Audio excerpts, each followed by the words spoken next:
The sound of my log splitter had just started its familiar hydraulic hum when I saw Deborah Winters marching across my property line like she owned the place.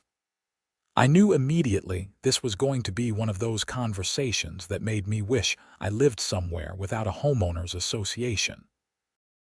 I had been splitting firewood on my property in Pine Ridge, Montana for the past 3 years without a single complaint, but judging by the purple folder clutched in her manicured hands, my peaceful morning was about to end. I am William Sanders, and I have lived in this planned community outside of Missoula for 8 years now. I bought my 3-acre property specifically because it was listed as one of the larger lots, giving me space to do things like split firewood, maintain my workshop, and generally enjoy the Montana lifestyle I moved here for. The HOA seemed reasonable when I first moved in, mostly concerned with keeping front yards maintained and houses painted in approved colors. That changed about 2 years ago when Deborah took over as president. "William," she called out, her voice cutting through the crisp October air like a knife. "William Sanders, I need to speak with you immediately." I shut off the log splitter and pulled off my work gloves, taking my time. Deborah was the kind of person who fed off urgency and panic, and I had learned that staying calm was the only way to deal with her. "Morning, Deborah," I said, keeping my voice neutral. "What can I do for you?" She thrust the purple folder toward me like it was a legal summons. "This noise ordinance violation has been reported by 3 separate households. Your log splitter is creating an unacceptable disturbance to the peaceful enjoyment of their properties." I took the folder but did not open it. It's 10:30 in the morning on a Saturday. I'm well within the community noise guidelines. I checked them specifically before I started. "The guidelines are being revised," Deborah said, her lips pressing into a thin line. "The board met last Thursday, and we've determined that mechanical wood-splitting equipment constitutes an industrial activity, which is prohibited in residential zones per Section 12 of our covenants." This was news to me, and I had made it a point to attend every HOA meeting for the past year after Deborah started targeting various homeowners for increasingly petty violations. I didn't receive notice of any meeting last Thursday. "It was an emergency session," she replied quickly. "We're not required to provide advance notice for emergency sessions according to our bylaws." I finally opened the folder. Inside was a freshly printed document dated just 2 days ago, outlining new restrictions on industrial equipment that included log splitters, cement mixers, and apparently anything with a motor louder than a standard lawn mower. The document cited Section 12 of the original covenants, which I knew by heart. Section 12 prohibited commercial or industrial businesses from operating within the community. It said nothing about homeowners using equipment for personal use. "This is a pretty creative interpretation of the covenants," I said, keeping my tone measured. "My log splitter is for personal use. I'm not running a business." "The noise level is the issue," Deborah countered. "Several residents have complained." "Who specifically?" I asked. "That's confidential." "So you say there are complaints, but you won't tell me who complained or provide any proof that anyone actually has an issue with this." Deborah's face flushed red. "Are you calling me a liar?" "I'm asking for basic transparency. If 3 households complained, I should be able to know who they are so I can address their concerns directly." She snatched the folder back from my hands. "You have 72 hours to remove that equipment from your property or store it somewhere it cannot be used. If you fail to comply, you'll be fined $500 per day until compliance is achieved." With that, she turned on her heel and marched back toward her golf cart parked on the road. I watched her go, feeling the familiar frustration that came with every Deborah encounter. The woman had made it her personal mission to control every aspect of life in Pine Ridge Estates, and I was apparently her latest project. I looked back at my log splitter, a beautiful 27-ton Brave model I had purchased 3 years ago. Next to it sat the pile of pine and fir logs I had been working through, part of my annual preparation for winter. But it was not just my winter I was preparing for. For the past 2 years, I had been donating split firewood to the Pine Ridge Community Center, a small building at the front of our development that hosted various resident activities and events. The community center had a large stone fireplace that was the centerpiece of the building, and the HOA loved to host events there during the fall and winter months. Events that required a steady supply of firewood that I provided, free of charge. I pulled out my phone and called my neighbor, Roger Patterson, who lived 3 lots down from me. Roger was a retired attorney who had moved to Montana for the same reasons I had: peace, quiet, and freedom from the kind of bureaucratic nonsense we had both left behind in Seattle. "Roger, it's Will. You got a minute?" "Sure thing. What's going on?" "Deborah just delivered a cease and desist for my log splitter. Claims it's an industrial activity prohibited by the covenants." Roger was quiet for a moment. "That's absurd. Section 12 is about commercial operations, not personal use of equipment." "That's what I thought." She also claims there was an emergency board meeting on Thursday that revised the noise guidelines. "I'm on the board, Will. There was no meeting on Thursday." Now that was interesting. "You're sure?" "Positive. I would have been notified. Emergency session or not, all board members must be informed within 24 hours of the meeting, and a quorum is required." "Did she provide minutes?"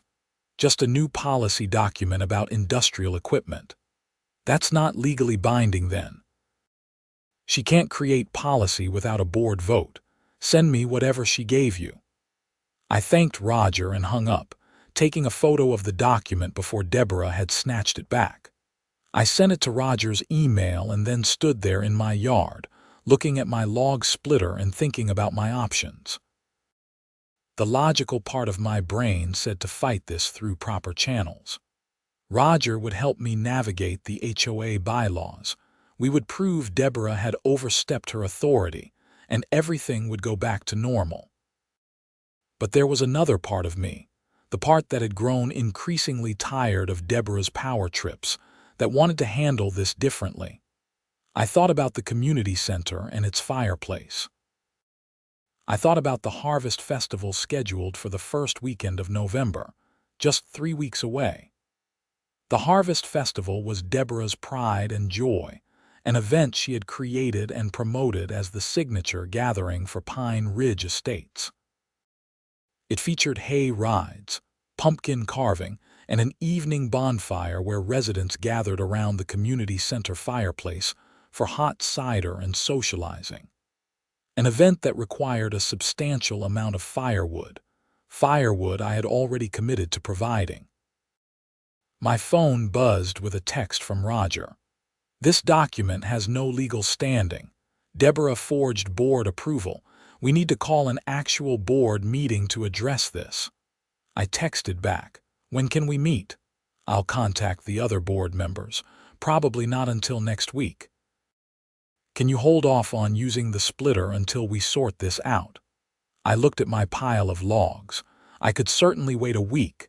The question was whether I wanted to. I spent the rest of that Saturday thinking about the situation. By Sunday morning, I had made my decision. I was not going to fight Deborah's fake policy.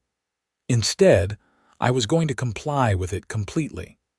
I would not use my log splitter, and since I would not be using my log splitter, I would not be able to split the firewood I had promised for the Harvest Festival. Monday morning, I drafted an email to the HOA board, copying all 5 members including Deborah.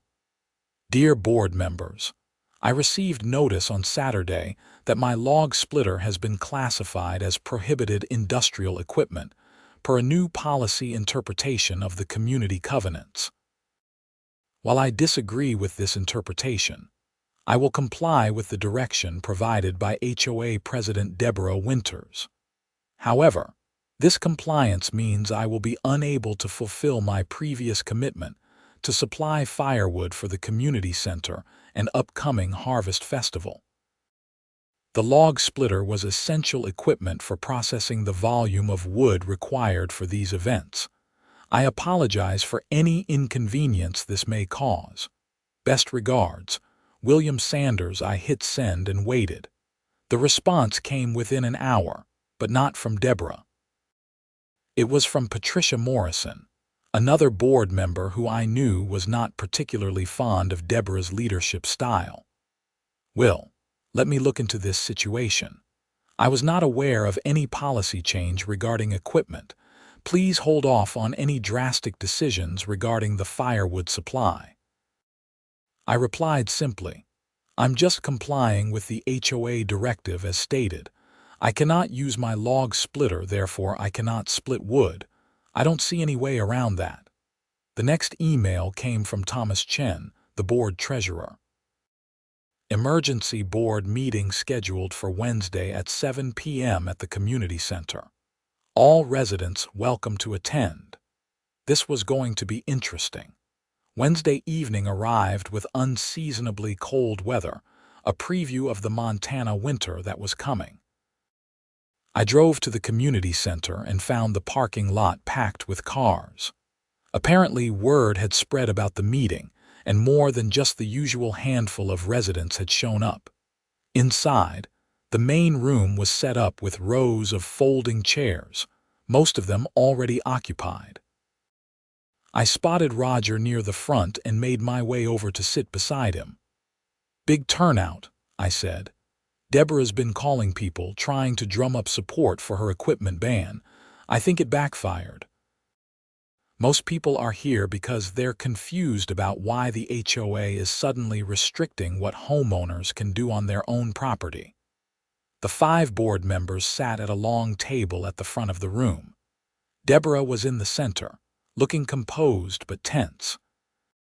Patricia sat to her right, Thomas to her left, with board members Frank Martinez and Linda Kowalski on the ends. Thomas called the meeting to order at 7 sharp. We're here tonight to address concerns about a new policy interpretation distributed last weekend regarding equipment usage in the community. Deborah, would you like to present your position? Deborah stood, smoothing her blazer. Thank you, Thomas. As many of you know, maintaining property values and quality of life is the primary function of this HOA. We've received multiple complaints about noise from mechanical equipment, specifically log splitters, which can be heard across multiple properties.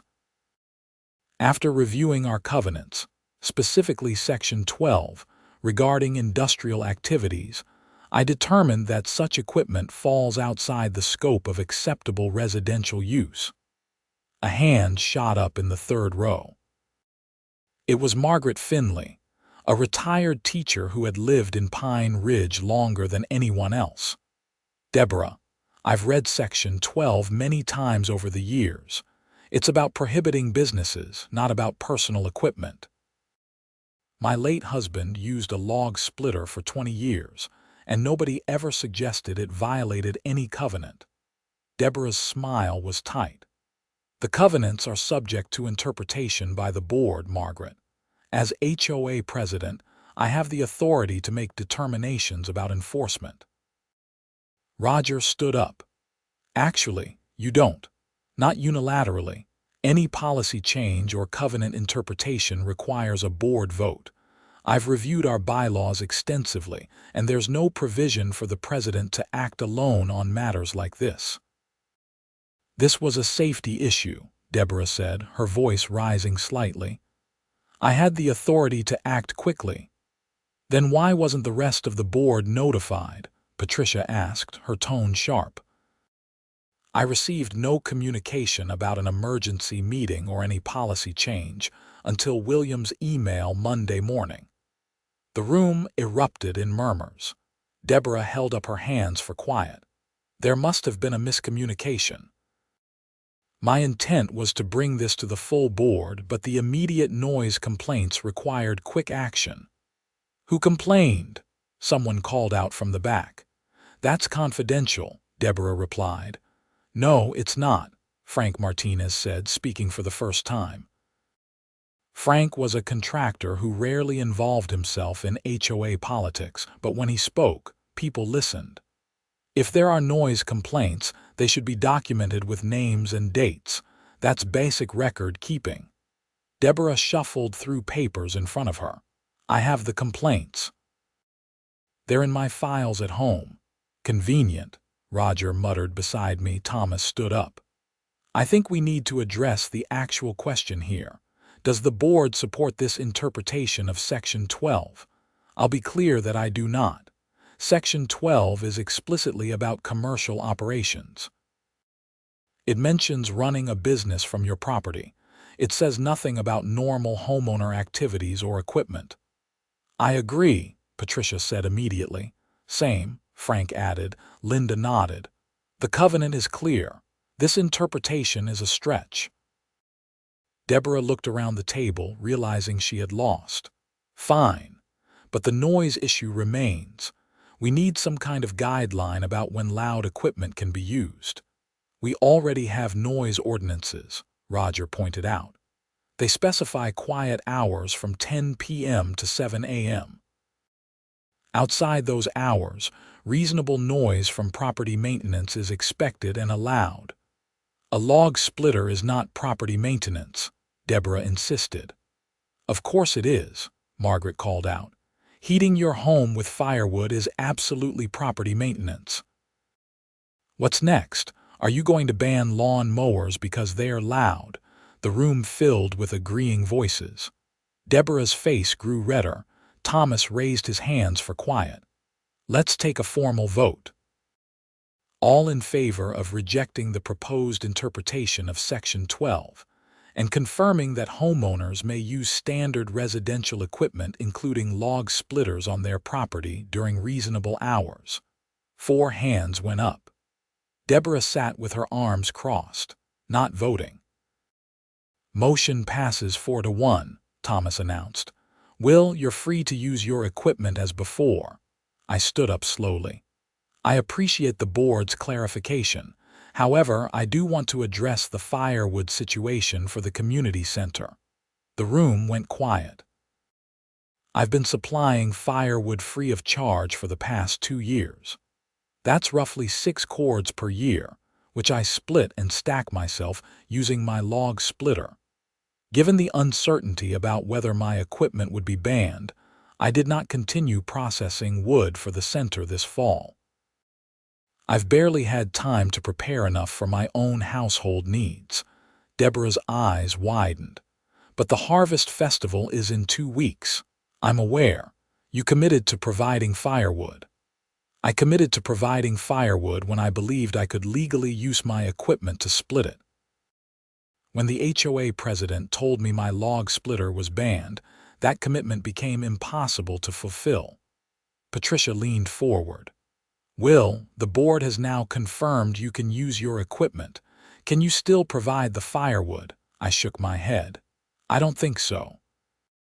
Splitting 6 cords of wood takes considerable time and effort. I usually start in early September to have everything ready by November. It's now late October. Even working full-time, I couldn't process that much wood in 2 weeks." "What if we helped?" someone called out. It was Jason Burke, a younger resident who had moved in earlier that year. "Some of us could help split and stack, make it a community effort." I considered this. "That's generous, but my splitter can really only be operated by one person safely. And I'm not comfortable having liability if someone gets hurt using my equipment." Deborah stood up abruptly. "This is ridiculous. You're punishing the entire community because you're upset about a policy discussion." "I'm not punishing anyone," I replied calmly. I'm simply stating facts. I don't have the firewood processed, and I don't have time to process it before the festival. If the HOA needs firewood, you'll need to source it from somewhere else. Do you have any idea how much it costs to buy split firewood? Deborah demanded. About $250 per cord, last time I checked, so roughly $1,500 for what you'd need for the season. The room went silent again. The HOA budget was not generous, and $1,500 was a significant, unexpected expense. Thomas cleared his throat. Will, I understand you're in a difficult position. Is there any way we could compensate you for your time to make this work? You mean pay me to split firewood for the community center? Yes, I thought about it. The issue isn't really money, Thomas. It's time and principle. I've donated my time and effort for 2 years. The moment there was a question about my equipment, I was threatened with $500 per day fines. Now that the board has reversed that position, I'm supposed to scramble to meet a deadline that's no longer realistic. That doesn't feel like a partnership. It feels like I'm being taken for granted. Roger nodded beside me. Several other residents murmured agreement. Deborah's voice dripped with disdain. So you're holding the community hostage because your feelings are hurt? No, I said, meeting her eyes. I'm declining to volunteer my time and resources for an organization whose president tried to ban the equipment I'd need to help that organization. If that seems unreasonable to you, maybe consider how unreasonable it felt to have someone march onto my property and threaten me with daily fines for doing something I'd been doing without issue for years.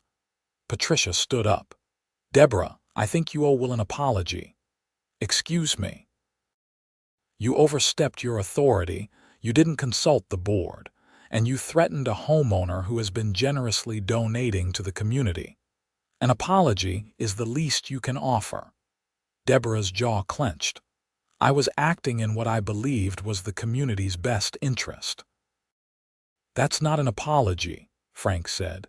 The standoff lasted several long seconds. Finally, Deborah looked at me. I apologize if my actions caused any confusion or inconvenience. It was possibly the least sincere apology I had ever heard, but I nodded acknowledgement. Thomas tried to move things forward. So we need to discuss alternatives for the Harvest Festival firewood. We can purchase split wood from a commercial supplier, or we can consider scaling back the festival plans.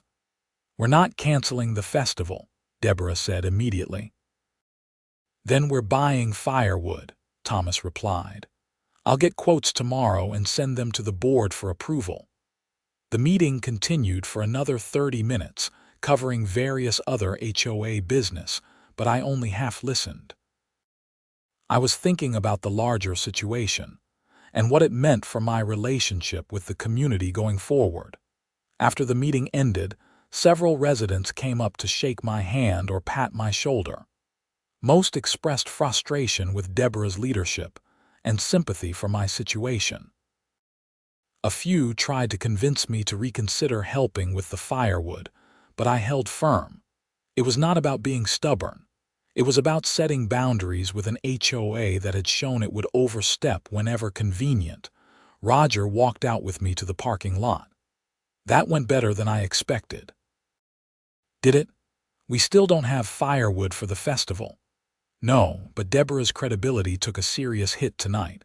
4 board members publicly contradicted her, and the whole room saw that she acted unilaterally without authority. That matters. I suppose.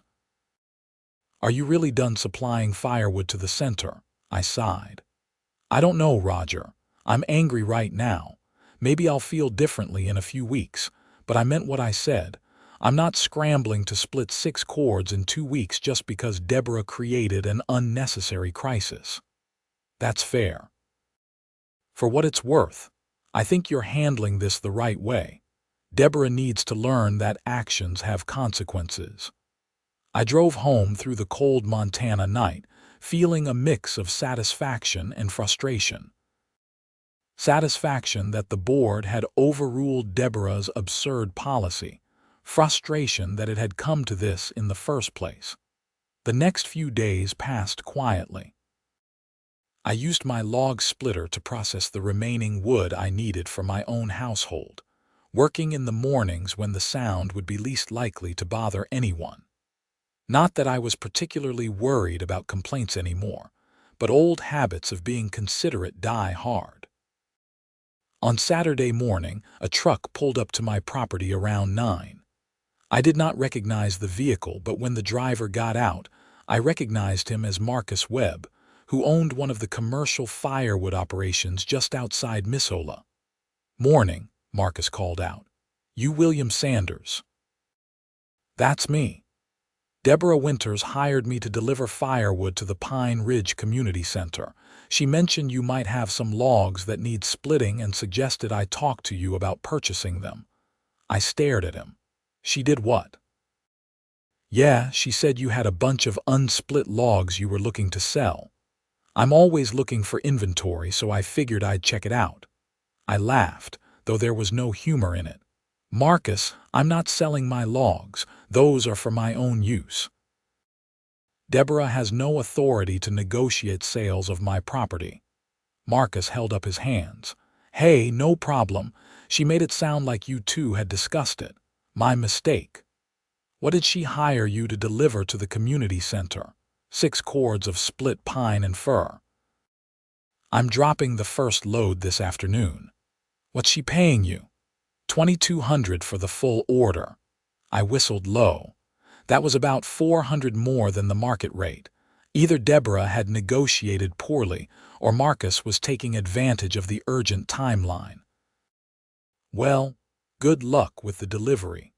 The community center is at the front entrance of the development." Marcus nodded and climbed back into his truck. After he left, I stood in my driveway, shaking my head. Deborah had actually tried to sell my logs without my permission. The audacity was almost impressive. I pulled out my phone and called Roger again. "You're not going to believe this." After I explained about Marcus's visit, Roger was silent for a long moment. "That might actually be illegal. She's attempting to dispose of your property without your consent."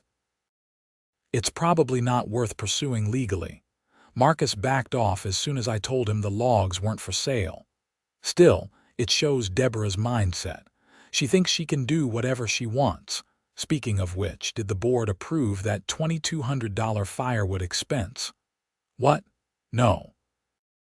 Last I heard, Thomas got a quote for $1,600 and was waiting for budget approval from the full board. You might want to check on that. Marcus said Deborah hired him directly for $2,200. Roger swore under his breath. "I'll call Thomas right now." That evening, Roger called me back with an update. "Thomas is livid. Deborah authorized the purchase without board approval, and she negotiated a price well above the quotes Thomas received. He's calling an emergency meeting for Monday." Another emergency meeting. We're having a lot of those lately. Yeah, well, Deborah seems determined to create emergencies. Thomas is talking about calling for a vote of no confidence. That got my attention. Seriously, he's had enough. Patricia and Frank are on board. If Linda agrees, they'll have the votes to remove her as president. Who would replace her? Probably Patricia. She's been on the board for 5 years and actually understands the bylaws. Monday's emergency meeting was less dramatic than the previous one, mainly because it was board only, not open to general residents. But Roger filled me in afterwards. "It got heated," he said. Deborah claimed she had verbal authorization from Thomas to secure the firewood by any means necessary. Thomas categorically denied that. Then she tried to argue that as president, she has discretionary spending authority up to $5,000. Does she? Not even close. Discretionary authority is capped at $500. Anything above that requires board approval. It's explicitly spelled out in the bylaws. So what happened? We voted. 4-1 to remove her as president. Patricia is taking over immediately. I absorbed this news. How did Deborah take it? Not well. She threatened to sue the HOA for wrongful termination, which makes no sense since it's a voluntary position. Then she stormed out. Is she still on the board? Technically, yes, though we strongly encouraged her to resign completely. She refused. The Harvest Festival took place 2 weeks later on a cold, clear Saturday. I attended, partly out of curiosity and partly because despite everything, I did enjoy the community events when they were not wrapped up in HOA drama. The firewood Marcus had delivered was stacked neatly beside the community center's large fireplace. It was good quality wood, properly seasoned and split to uniform sizes. I had to admit it looked better than some of my more rustic splitting efforts. Patricia found me near the hot cider table. Will, glad you came. Wouldn't miss it. I want you to know that the board discussed the firewood situation extensively. We understand why you made the choice you did. I appreciate that. We'd like to continue having firewood for the community center if possible. Would you be interested in resuming your donations next year? I sipped my cider, considering. Can I be honest with you, Patricia, please? I don't mind donating firewood. I actually enjoy it, but I need to know that the HOA respects what I'm contributing. When Deborah tried to ban my log splitter, it felt like a slap in the face after 2 years of volunteering my time and resources. Patricia nodded. I completely understand. Here's what I'd like to propose. The board will formally recognize your contributions at the annual meeting in January. We'll also put in writing that the HOA acknowledges your equipment as standard residential property maintenance tools. And going forward, if there's ever a concern about any aspect of your donations, someone will talk to you directly and respectfully before taking any action.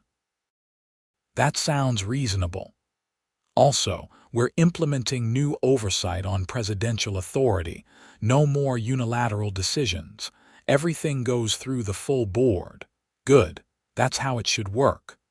So would you consider helping with firewood next year? I thought about it. The truth was, I missed contributing. Despite the headache with Deborah, I had enjoyed knowing that my work helped create warm, welcoming events for my neighbors. Let me think about it, I said. Ask me again in the spring when I'm planning next year's wood supply. Patricia smiled. Fair enough. The festival continued around us with surprising success, despite the drama that had preceded it. Children played games, adults socialized around the bonfire, and the community center fireplace crackled with Marcus's commercially processed firewood. I was heading back to my truck around 8 when I heard raised voices near the parking lot. I recognized one of them immediately, Deborah. She was arguing with Thomas Chen near his car. I could not make out all the words, but her gestures were aggressive, and Thomas looked increasingly uncomfortable. I debated whether to intervene. Part of me wanted to just go home and avoid more conflict. But Thomas was a good guy who had stood up for me at the board meeting, and he looked like he could use backup. I walked over. Everything okay here? Deborah whirled on me. This is a private conversation.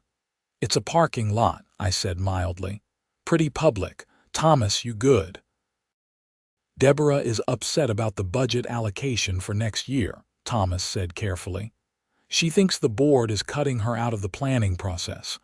You are cutting me out, Deborah snapped. I started this festival. I built this community's social calendar from nothing, and now you're all acting like I'm some kind of villain.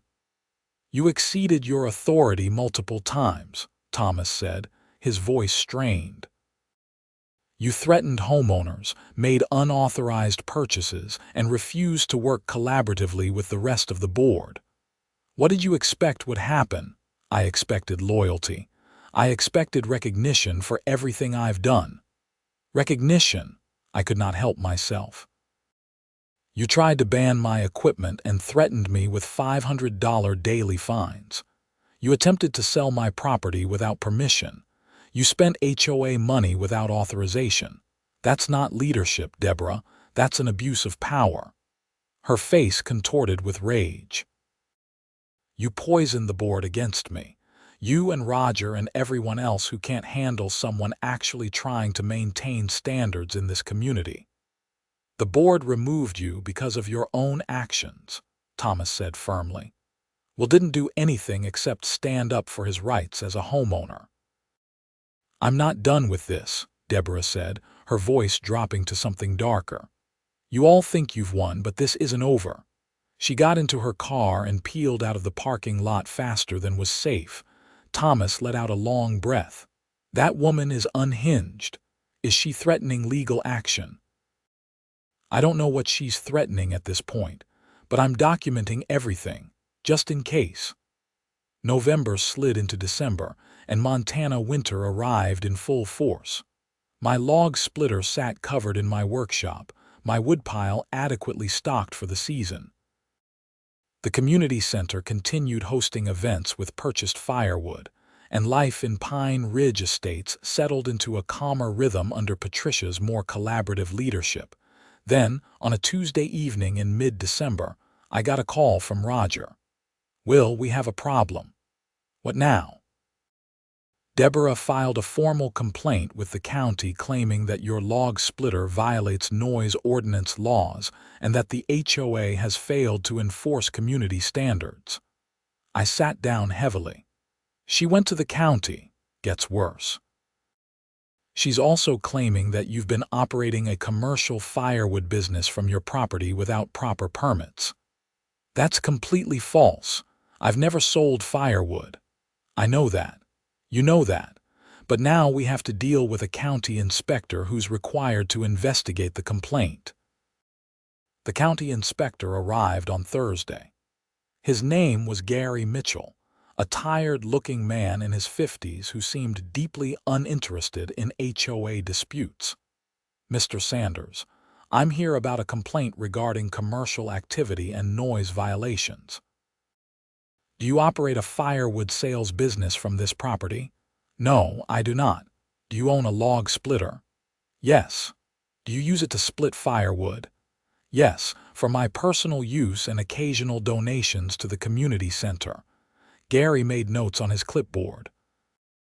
The complaint alleges that you've been selling firewood to various residents and that your equipment operates outside permitted hours. Both allegations are false. I've never sold firewood to anyone, and I only use my splitter between 9 a.m. and 5 p.m., well within county noise guidelines. Do you have any documentation of your equipment usage times? I had not thought to document something so basic, but then I remembered. Actually, yes. My log splitter has an hour meter. It tracks total run time and can show usage patterns. Would that help? It might. I took Gary to my workshop and showed him the log splitter. The hour meter displayed total usage hours, and I was able to pull up a basic log from my phone app that synced with the equipment. The app was designed to help track maintenance schedules, but it also stamped usage times. Gary reviewed the data. This shows all usage between 8 a.m. and 6 p.m. That's compliant with county ordinances, because I've always been careful to operate during reasonable hours. As for the commercial operation allegation, I'd need to see evidence of sales transactions.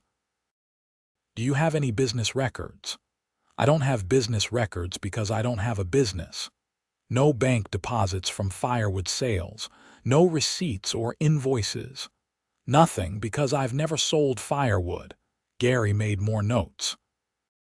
I'll need to speak with some of your neighbors to verify the noise complaint aspect. Can you provide contact information for adjacent property owners?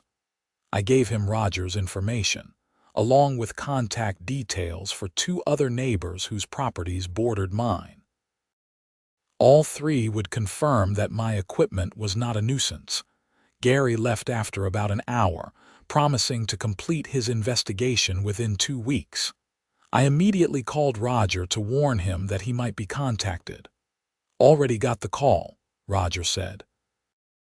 "I told him you're a model neighbor and that the complaint is retaliatory harassment from a former HOA president." "You think he believed you?"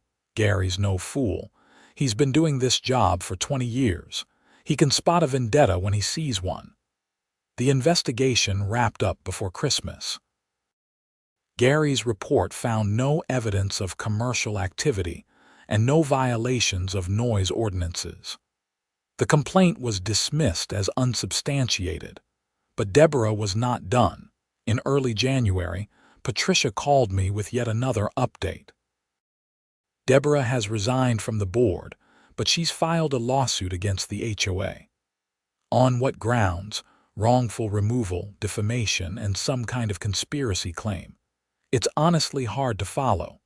The lawyer we consulted said it's a nuisance suit without merit, but we still have to respond.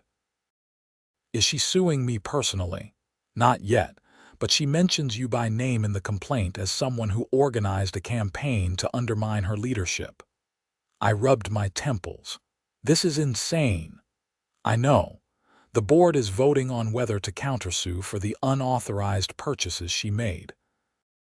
Thomas is also considering filing a personal restraining order because she's been driving past his house repeatedly. Has she threatened him? Not explicitly, but the behavior is concerning. The lawsuit ground forward through the early months of winter. The HOA's lawyer handled most of it, but I had to provide a written statement detailing my interactions with Deborah. Writing it all out, the pattern of behavior was stark. Unilateral decisions, threats, retaliation, and an unwillingness to accept oversight or accountability. In February, the judge dismissed most of Deborah's claims in a preliminary hearing. The wrongful removal claim was thrown out because HOA board positions are volunteer roles with no employment protections. The defamation claims failed because everything the board had stated about her actions was documented and true. The conspiracy claim was dismissed as frivolous. Deborah's lawyer withdrew from the case shortly after. But the real turning point came in early March, when Thomas discovered that Deborah had been embezzling HOA funds. Thomas had been conducting a routine audit of the HOA finances for the previous year, something he did annually as treasurer. He noticed several irregular transactions in the accounts, payments to vendors that did not match up with invoiced work or authorized purchases. After digging deeper, he found that Deborah had been writing checks to herself, disguising them as payments for HOA administrative services and community event management fees. Over the course of 18 months, she had taken nearly $12,000 from HOA accounts. Thomas brought his findings to the board first, then to the HOA's lawyer. The lawyer's advice was clear: report it to the police. I learned about it when Roger called me, his voice grim. "It's worse than we thought. Deborah's been stealing from the HOA for over a year." "How much?" "Almost 12 grand. Thomas has documentation for every fraudulent transaction." "What happens now?" "Police are involved. Deborah might face criminal charges." The news spread through Pine Ridge estates like wildfire. Residents who had supported Deborah's strict enforcement approach suddenly felt betrayed. Those of us who had clashed with her felt vindicated but also disturbed. Embezzlement was a serious crime, far beyond petty HOA power struggles. The police investigation moved forward through March and into April. Detective Sarah Coleman handled the case, and she was thorough. She interviewed Thomas about his findings, reviewed all HOA financial records, and even spoke with vendors who had supposedly been paid for services they never provided. In late April, Deborah was arrested and charged with theft and embezzlement. The arrest happened early on a Tuesday morning, and by noon, everyone in the community knew about it. I felt a complicated mix of emotions. Part of me was satisfied to see consequences catch up with someone who had caused so much unnecessary conflict. But another part of me just felt sad that it had come to this. Deborah had apparently been struggling financially. Her late husband's medical bills had left her in debt. And instead of asking for help or being honest about her situation, she had stolen from the community she claimed to serve. The legal process moved slowly. Deborah pleaded not guilty initially, but the evidence against her was overwhelming. Thomas's audit was meticulous, and the HOA's lawyer had compiled a devastating case file. In June, Deborah changed her plea to guilty as part of a deal with the prosecutor. She was sentenced to 18 months in prison, with the possibility of parole after 9 months. She was also ordered to pay full restitution to the HOA. The community held a special meeting in July to discuss the embezzlement and how to prevent similar issues in the future. Patricia led the meeting with impressive professionalism. "We've implemented new financial controls," she explained. "All checks now require 2 signatures. Monthly financial reports will be distributed to all board members and posted for residents to review. And we're conducting quarterly audits going forward. How much of the stolen money can we recover?" Someone asked. Thomas answered. "The restitution order gives us a legal claim, but realistically, we may not recover much. Deborah doesn't have significant assets. The court ordered her to pay, but we might see only a fraction of what was stolen." "What about insurance?" "Our HOA insurance has some coverage for theft, but it doesn't cover the full amount and there's a deductible. We're working through that process now." The meeting continued with discussions about healing and moving forward. Several residents expressed appreciation for Thomas's diligence in uncovering the embezzlement. Others thanked Patricia for her steady leadership during the crisis. Toward the end of the meeting, Patricia addressed me directly. "Will, I know this has been a difficult year. You were one of the first people to stand up to Deborah's overreach, and you faced retaliation for it. On behalf of the board and the community, I want to thank you for your integrity." The room applauded. It felt strange to be recognized for what had essentially been me just defending my property rights, but I appreciated the gesture. After the meeting, several neighbors approached me to chat. Jason Burke, the younger resident who had offered to help split wood during the original conflict, pulled me aside. "Hey, Will, I've been thinking about getting a log splitter of my own. Would you be willing to give me some advice on what to look for?" "Sure, happy to help. Also, I heard you might donate firewood to the community center again. Is that true?" I smiled. "Yeah, I've been talking with Patricia about it. I'll be starting to process wood in September for next winter's events." "That's great. This community is lucky to have you." As summer progressed, Pine Ridge Estates began to feel more like an actual community again, rather than a battlefield. Patricia proved to be an excellent HOA president, focusing on genuine issues like maintaining common areas and organizing social events, rather than inventing problems where none existed. In August, I attended a board meeting where they discussed plans for the upcoming Harvest Festival. The atmosphere was relaxed and collaborative, a stark contrast to the tense meetings under Deborah's leadership. "Will, how's the firewood supply coming?" Patricia asked. "Good. I've got about 3 cords split already. Should have the full 6 cords ready by early October." "That's fantastic. Thank you so much." "Happy to do it." Thomas added, "We've budgeted for purchasing additional wood if needed, just so we're not entirely dependent on donations, but we really appreciate your contribution." "That's smart planning." "And honestly, if I run into any issues with my splitter or just can't keep up with the work, I'll let you know early so you have time to make other arrangements." "That's all we can ask," Patricia said.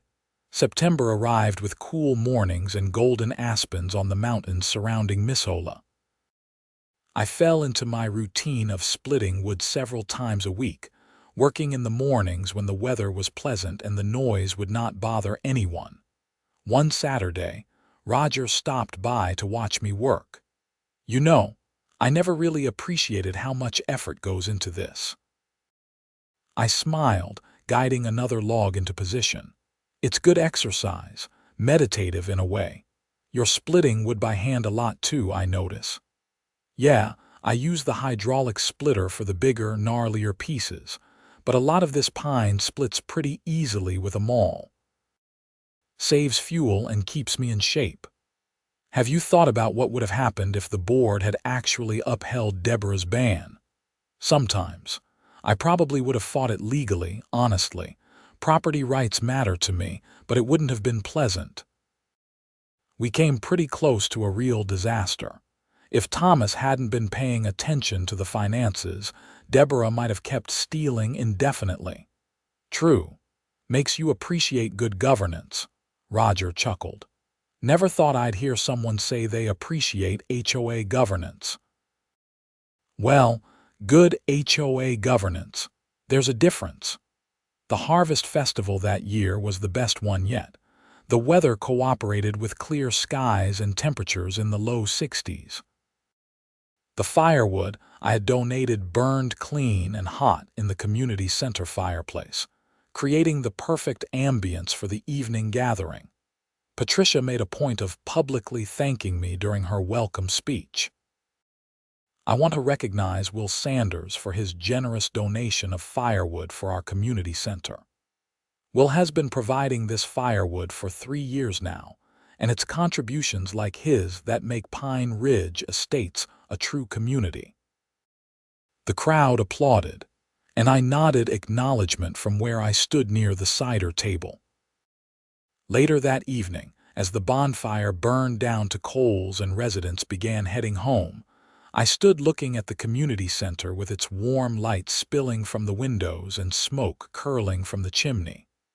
Despite all the drama and conflict, this felt right. Contributing to something larger than myself, helping create spaces where neighbors could gather and connect, Margaret Finley approached, bundled in a heavy coat despite the bonfire's warmth. "Will, I wanted to tell you something." "What's that, Margaret?" "My husband always said that communities are built by people who show up and do the work, not by people who just complain and make rules. You're one of the people who shows up and does the work. Thank you for that." "I appreciate that, Margaret. Your husband sounds like he was a wise man." "He was, and he would have handled the situation with Deborah the same way you did, standing up for what's right but not being cruel about it." As I drove home that night, I reflected on the past year. It had been exhausting, frustrating, and at times infuriating. But it had also clarified something important for me. The value of community was worth fighting for, but only if that community respected its members. The log splitter sat in my workshop, a simple piece of equipment that had somehow become the center of a much larger conflict about authority, respect, and what it means to live in a community with rules. In the end, the resolution had not come from me backing down or from Deborah winning her power struggle. It had come from a community deciding collectively what kind of place they wanted to live in and holding their leaders accountable when they overstepped.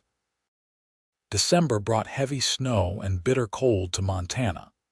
My wood stove burned steadily, keeping my house warm through the long winter nights. The community center continued hosting events, and I continued to enjoy seeing neighbors gather in the space my firewood helped heat. On Christmas Eve, Patricia called me. "Will, the board wanted to extend an invitation. We're having a small gathering at the community center tomorrow evening, just board members and a few key community volunteers. We'd love for you to join us." I'd be honored. Christmas evening, I drove through snow-covered streets to the community center. Inside, the fireplace crackled with a fire built from the wood I had split back in September and October. The space was decorated with simple elegance, and about 15 people mingled with cups of hot chocolate and plates of cookies. Thomas raised his cup when he saw me. "Will, Merry Christmas." "Merry Christmas, Thomas. Hell of a year, wasn't it? That's one way to put it." "You know what I learned from all this," Thomas said, his expression thoughtful. "Communities are fragile things. They require constant maintenance, just like anything else worth having. One person with bad intentions and unchecked authority can do tremendous damage. But they can also recover," I said. "Look at this place now. Everyone's happy, the HOA is functioning properly, and we're moving forward." "True. And that's largely because people like you were willing to stand up when things went wrong." Patricia joined us. "Are we being philosophical?" "Just reflecting on the year," Thomas said. "It's been quite a journey," Patricia agreed. "Will, I hope you know how much your integrity meant during all of this. You could have just gone along with Deborah's demands, avoided the conflict, and none of this would have touched you personally." "Maybe," I said, "but I would have been compromising my principles. And once you start doing that, where do you stop?" "Exactly," Patricia said. "That's the kind of thinking that builds strong communities." We stood by the fireplace, watching the flames dance over split pine logs, and I felt a deep sense of contentment. Not because the conflict with Deborah had ended with her arrest and conviction, though justice had certainly been served, but because the community had ultimately chosen to value accountability, respect, and collaboration over authoritarian control. My log splitter would continue to hum in my workshop each fall, processing cords of wood that would heat my home and warm the community center. The HOA would continue to function, hopefully with the improved oversight and transparency that Patricia and Thomas had implemented. And I would continue to live my life according to principles that mattered to me, principles that were worth defending when challenged. As I drove home that Christmas night through softly falling snow, I thought about what Margaret's husband had said about people who show up and do the work. That was ultimately what this had all been about. Not the log splitter itself, but the principle that people who contribute to their communities deserve respect and fair treatment. The streets of Pine Ridge Estates were quiet, most houses dark except for the glow of Christmas lights and the occasional window lit from within. Smoke rose from chimneys, some of it doubtless from firewood I had provided over the years. It was a peaceful scene, one worth preserving and protecting. The months following Christmas continued peacefully. Winter gave way to spring, and with spring came the annual HOA meeting where new board members were elected, and the previous year's activities were reviewed. At that meeting, Thomas presented a comprehensive financial report showing that the HOA had recovered some of the embezzled funds through insurance and a small amount from Deborah's restitution payments. The new financial controls were working well, and the community's accounts were healthy. Patricia was unanimously re-elected as president. Roger was elected vice president, a role he had not sought but accepted when nominated. The board now consisted of 5 people genuinely committed to serving the community rather than controlling it. During the open forum portion of the meeting, a newer resident named Kyle raised his hand. "I moved here last summer, right in the middle of all the drama with the previous president. I just want to say that the way this community handled that situation impressed me. A lot of places would have just swept it under the rug or let it drag on forever. You all dealt with it head on, and I appreciate that." Several people nodded agreement. Another resident added, "I've lived in 3 different HOA communities, and this is the first one where I actually feel like the leadership listens to residents." These comments sparked a broader conversation about what made Pine Ridge Estates work as a community. People mentioned the social events, the well-maintained common areas, and the general sense that neighbors looked out for each other. But they also emphasized the importance of accountability and transparency in leadership. As the meeting wound down, Patricia made one final announcement. We're creating a community service recognition program to honor residents who contribute significantly to making Pine Ridge Estates a great place to live.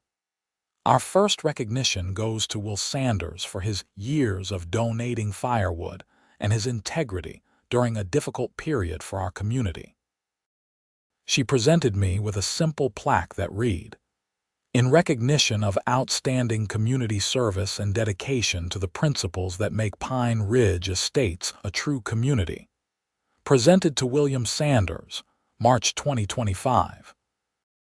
I accepted it with genuine appreciation, shaking Patricia's hand and thanking the board for the recognition. After the meeting, as residents filed out into the spring evening, I stood holding the plaque and thinking about the journey that had led to this moment. It had started with something as simple as the hydraulic hum of a log splitter and a woman who could not tolerate anyone operating outside her control. It had escalated through threats, conflicts, and eventually criminal charges. And it had resolved with a community choosing to value integrity and accountability. The log splitter that had sparked it all sat in my workshop, ready for another season of splitting wood. In a few months, I would start the process again, working through the summer and fall to prepare firewood for my home and the community center. The rhythm of that work, the satisfaction of turning raw logs into neatly stacked cords of split wood, remained one of my favorite aspects of living in Montana. As I drove home that evening, I passed Deborah's old house. New owners had moved in a month earlier, a young couple with 2 children. I had met them briefly when they introduced themselves to the neighborhood. They seemed nice, excited about their new home and eager to be part of the community. They had no idea about the drama their house's previous owner had caused, and that was probably for the best. Fresh starts matter. The following months brought the full bloom of Montana spring and the long days of summer. I worked in my garden, maintained my property, and occasionally helped neighbors with various projects. The community settled into a comfortable rhythm, the turmoil of the previous year fading into history. In September, I began splitting wood again for the upcoming winter. The familiar routine felt meditative and satisfying. Each log positioned, each activation of the hydraulic splitter, each piece tossed onto the growing stack represented preparation and contribution. By early October, I had 6 cords split and stacked for the community center, with plenty more for my own use. The Harvest Festival that year was attended by more residents than ever before. Patricia had added a few new activities while keeping the traditional elements that people loved. The bonfire blazed, children played games, and as evening fell, residents gathered in and around the community center, enjoying the warmth of the fireplace and the companionship of neighbors. Standing near that fireplace, watching the flames consume what I had split months earlier, I felt a profound sense of belonging. This was what community was supposed to be: people contributing according to their abilities, leadership serving rather than controlling, and neighbors supporting each other through challenges. Margaret found me again, just as she had the year before. "You know, Will, I've been thinking about what makes a community work." "What's your conclusion?" I asked. "It's people like you. People who contribute without demanding recognition, who stand up for what's right without being self-righteous about it, and who understand that real strength comes from knowing when to fight and when to let go." "That's kind of you to say, Margaret. It's true. Deborah fought for control and lost everything. You fought for principle and built something lasting. As another Montana winter approached, I found myself reflecting on those words. I had not set out to build anything or make any grand statements. I had simply wanted to use my log splitter without interference and maintain my self-respect. But in defending those simple things, I had somehow become part of something larger, a community defining itself through the choices it made about leadership, accountability, and mutual respect. The log splitter continued its work each fall. The HOA continued to function properly under Patricia's leadership, and life in Pine Ridge Estates continued to improve year by year. The crisis that had started with threats and bans and ended with criminal charges became a turning point, a moment when the community decided what it valued and what it would not tolerate. And every time I walked into the community center and saw the fireplace burning with wood I had provided, I was reminded that the best contributions are the ones we make not because we seek recognition, but because we genuinely want to help build something worth preserving. That principle had guided me through the conflict with Deborah, and it continued to guide my involvement in the community going forward. The story of the log splitter ban became something of a legend in Pine Ridge Estates, told to new residents as an example of why the community's current leadership and governance structure existed. It served as a reminder that authority unchecked leads to abuse, but communities that hold their leaders accountable can overcome even serious challenges. Years would pass, and the log splitter would continue its reliable service, splitting wood that warmed homes and community spaces. The HOA would continue to evolve and adapt, hopefully always remembering the lessons learned from that turbulent year. And I would continue to be an active part of the community, contributing what I could and standing up for what mattered when necessary. In the end, that was what the whole experience had taught me. Communities thrive when their members are willing to contribute, willing to hold leaders accountable, and willing to fight for principles that matter. The log splitter had been the catalyst, but the real story was about people choosing to build something better than what they had been given.